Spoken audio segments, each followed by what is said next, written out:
నరేష్ హైదరాబాద్ నుంచి రాస్తున్నారు. తొలి ఏకాదశి నుంచి పాటించే చాతుర్మాస్య దీక్ష నియమాలు ఏమిటి? ప్రత్యేకంగా ఈ 4 నెలలు మంచం మీద పడుకోవద్దు, క్రింద పడుకోవాలి. బ్రహ్మచర్యంతో ఉండాలి. గృహస్థుడైతే, బ్రహ్మచారి అయితే నదీ తీరంలో నదీ స్నానం చేయాలి. ఇక ఒకే పూట భోజనం చేయాలి. ఒకే పూట భోజనం కూడా నియమిత భోజనం చేయాలి. ఎలాగూ రాత్రిపూట తినం కదా, కాబట్టి రాత్రిది పొద్దుటిది పొద్దున్నే లాగేద్దాం అనుకోకూడదు. నియమంగా కరపాత్ర భోజనము అంటారు. అంటే ఒకసారి పెట్టిన దానితోటే ఆహారం ముగించుకోవాలి, మళ్ళీ అడగొద్దు. ఈ 4 నెలలు మాంగ్ మానే అని చెప్పాం కదా, మళ్ళీ అడగొద్దు. ఎంత పెడతారో అదే తినారే, లేచిపోవాలి. అందులోనే అన్నీ ఉంటాయి. మళ్ళీ పప్పు బాగుందయ్యి, కూర బాగుందయ్యి, ఏమీ లేదు. ఏది బాగున్నా నీకు ఏది ఇచ్చారో అదే కలుపుకో, అందులోనే తిను. ఇది ఆహార నియమం. బ్రహ్మచర్యం విహార నియమం. నేల మీద పడుకోవటం భోగ నియమం. మౌనవ్రతం వీలున్నంత ఎక్కువ పాటించాలి. మాట్లాడవలసి వస్తే శుభాన్నే పలకాలి.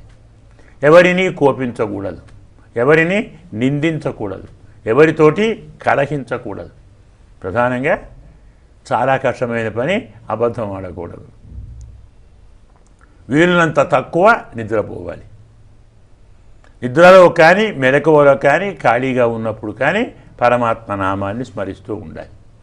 పరమాత్మ కథలే వింటూ ఉండాలి. పరమాత్మ కథలే చెప్పుకుంటూ ఉండాలి.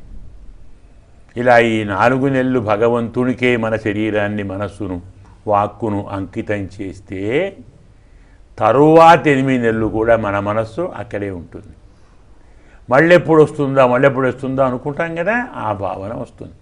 అందుకే ధర్మ, అర్థ, కామ, మోక్ష అనేటువంటి 4 పురుషార్థాలు ఇచ్చే వ్రతం చాతుర్మాస్య వ్రతం.